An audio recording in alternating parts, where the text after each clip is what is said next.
Do you like Charizard? Okay. Well, how do you feel about Ash's Charizard? Well, I can't say I really blame you. Since the early days of the Indigo League series, Charizard has been one of Ash's most iconic Pokemon. Several highly popular battles include Ash's Charizard, after all. So, can someone explain to me how they messed up his return in Unova so badly? Look, I love the Unova anime, and I consider it to be much better than people tend to give it credit. But apart from the actual return episode, Charizard isn't utilized well. Not to mention, the moveset he comes back with is awful, and doesn't even include his most iconic move in Seismic Toss. Alright, so what if we gave Charizard more time to shine? Well, I'm not entirely sure how we could change the Decalore Islands to give Ash's Charizard more spotlight. However, there is an adventure I could see Charizard joining in on. So, let's begin. Starting from the final episode of Unova, sometime after taking the picture of him and all his Pokemon, as he talks with Alexa about going to Kalos, Charizard flies up. At first, Ash thinks Charizard is just coming to say goodbye, but a flamethrower to the face proves that Charizard has other things in mind. Alexa suggests that Charizard might want to go to Kalos with them, and sure enough, that's exactly what Charizard was wanting. Ash thinks, and after deciding that it might be good to see how much stronger Charizard got from his training, he agrees to let the Fire Lizard come along with him. Moving into Kalos, most things will stay the same, up until when Sycamore's Garchomp flies up to Lumiose Tower. With the help of Charizard, Ash flies up to Garchomp, while Clement and Bonnie sneak into the tower. Garchomp attempts to attack Ash with a Hyper Beam, but Charizard manages to cancel it out with Flamethrower. Ash then tells Charizard to hold off, while he tries to calm down Garchomp. Ash then works with Pikachu, Froakie, and now Clement, managing to get the collar off of Garchomp before she might accidentally fall to her doom. Unfortunately, Garchomp still did enough damage before Ash got there that the edge of the tower Pikachu was standing on still crumbles, resulting in Ash recklessly leaping from the building. Even though Clement is there and tries to reach out, his Apalm arm doesn't reach Ash in time. However, Charizard is able to swoop in and catch Ash, meaning no return of Blaziken Mask. The episode then continues like the original, with Froakie joining Ash's team and leaving Lumiose City alongside Clement and Bonnie. However, there is someone who becomes more interested in Ash after witnessing these events. A well-known red-haired man is informed of Ash, as well as his Charizard, which makes him originally mistake the description for another trainer that he's more familiar with. Curious about the bond between this new trainer and his Charizard, he decides to send him a little test, just to see if he might be of interest. Meanwhile, as Ash and Co. are traveling, like in the original, they run into Dedenne, who's trying to get a berry, only for it to be taken away by Fletchling.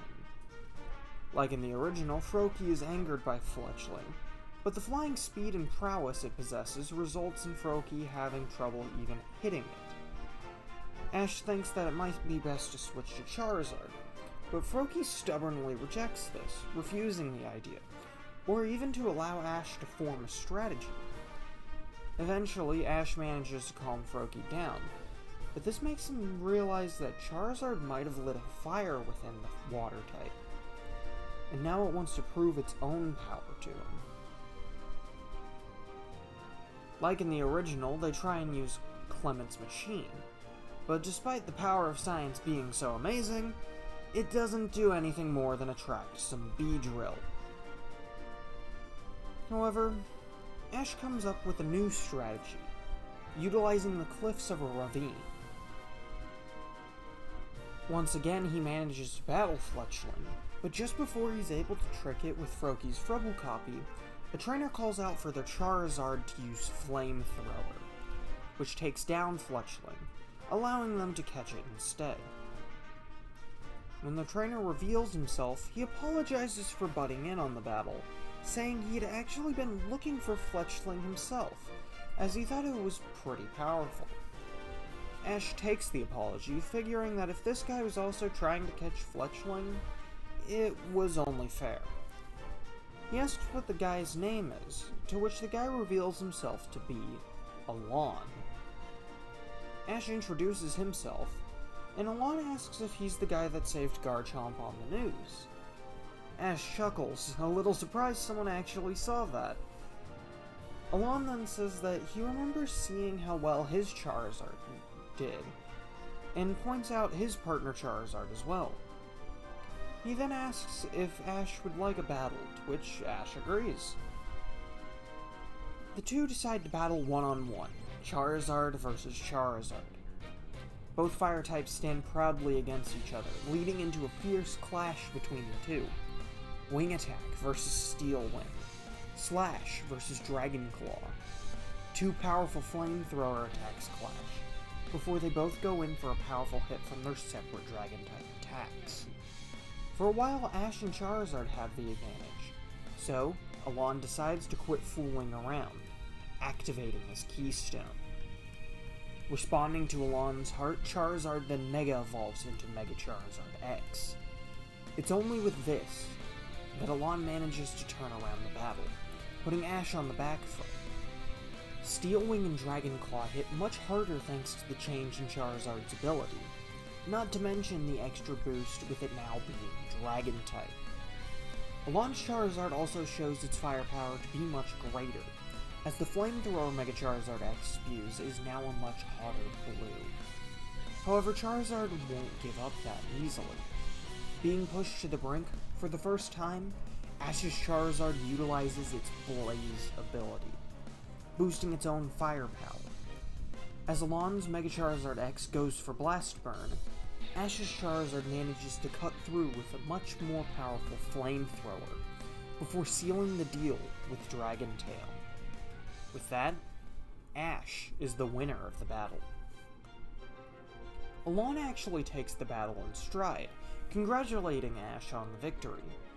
He admits he'll have to train harder alongside Charizard in order to win, should they meet again. Ash also thanks Alon for the battle, as he's been wanting to have a good battle to test himself and Charizard. Alon actually asks how he and Charizard got so strong, and Ash says that he and Charizard have been on several adventures. Charizard also trained in the Charcific Valley of Johto, where the best Charizard live and train.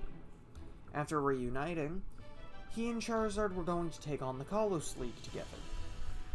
Alon keeps that in mind. However, he begins to get a call on his Holocaster, so they all part ways there. Alon wishes Ash luck on his adventure, and the two hope to meet each other again. As Ash and the gang head off to Santalune City, Alon finds a quiet place to himself, before he calls Lysandre. When the man picks up, Alon reports the outcome of the battle. This intrigues Lysandre. He tells Alon he did a good job, but he'll have to get stronger, and orders him to continue seeking out strong trainers who utilize Mega Evolution. Alon asks what he plans to do in relation to Ash, to which Lysandre says that when Ash returns to Lumiose, he'll have to greet him himself. Nothing much changes before we reach the point where Ash and friends are in Santalune City. The episode in which Clement catches Dedenne stays the same. So, after meeting up with Alexa again and getting introduced to Viola, Ash challenges the gym leader. Of course, Viola accepts the challenge, and the two begin a 2-on-2. However, rather than starting with Pikachu, Ash decides to use Froakie to combat Surskit. Froakie uses Water Pulse, Bubble, and Pound to fight Surskit, but the bug seems to have effective counters for each of these. Then, Viola just makes the battle more difficult by freezing the field. Froakie does get a slight advantage though, as while the icy field makes Surskit much faster, Ash ends up having Froakie use its Frubbles all over the field, eventually trapping the bug type. Surskit tries to ensnare Froakie in a sticky web, but the webbing ends up getting blown everywhere before Froakie takes out the bug type with Water Pulse. Vivillon is out next, and is easily able to remove Froakie from the fight with Psychic, sticking the Bubble Frog into the sticky web before taking it out with Solar Beam. Ash then sends Charizard in next, who lets out a powerful and proud roar. Ash starts off with Flamethrower, but Vivillon manages to evade the attack. Viola calls for Sleep Powder, but Ash has Charizard flap its powerful wings in order to defend against this. This results in Vivillon being the one put to sleep, allowing Charizard to Flamethrower the bug once more. Much to Ash's surprise, Vivillon manages to survive the hit. However, a final wing attack takes the bug down, earning Ash the Bug Badge much sooner than in the original, while also impressing a young girl in the stands that Ash doesn't recognize at first. After heading back to the Pokemon Center and eventually getting to meet Serena, the now group of 4 people choose to head back towards Lumiose City in order to cross over to Slosh City. Due to leaving a day sooner, the timing of events is a little off, so they reach Lumiose City without much trouble at all. After dealing with Clembot at Lumiose Gym, the group are about to leave the city, but then a pink-haired woman approaches. Much to the surprise of the group, they find out that this woman is Malva of the Elite Four. Strangely, Malva says that she had approached on behalf of a friend of hers, saying that Ash had been invited to Lysandre Cafe. Confused, Ash does agree to go with her, at first asking if his friends can come along. However, Malva says that this will purely be a private conversation, as her friend won't even allow her to stay for the meeting. When Ash and Malva reach Lysandre Cafe, they find the man himself sitting there, at a table, in the almost completely deserted cafe. Ash sits down, and Lysandre offers the boy anything off the menu, as he is the owner of this place. Ash orders himself a nice piece of cake, which he enjoys happily before Lysandre gets to business. He explains that he had heard about Ash due to the incident in Lumiose weeks prior. When he saw how Ash and Charizard worked together, he knew he had to meet the boy. Ash is a little confused, asking if he wanted to meet him and Charizard. Lysandre nods, but at the same time, says he has a proposition for Ash. Lysandre takes out a box, stating that he wanted to invest in Ash and Charizard's bond. Ash opens the box, seeing a glowing multicolored stone, as well as a much larger, mostly orange stone. And that's where we'll be leaving things for right now. I did originally consider the idea of this story being a one-off, but after discussing and time thinking about it, I feel like there is a more interesting story to be had here. But what do you guys think? Were you surprised to see certain trainers and characters show up this early? Do you agree with the changes Charizard has made to the story already? What do you think Lysandre's goal is with Ash? Let me know in the comments below, and I will see you all in the next one. Bye.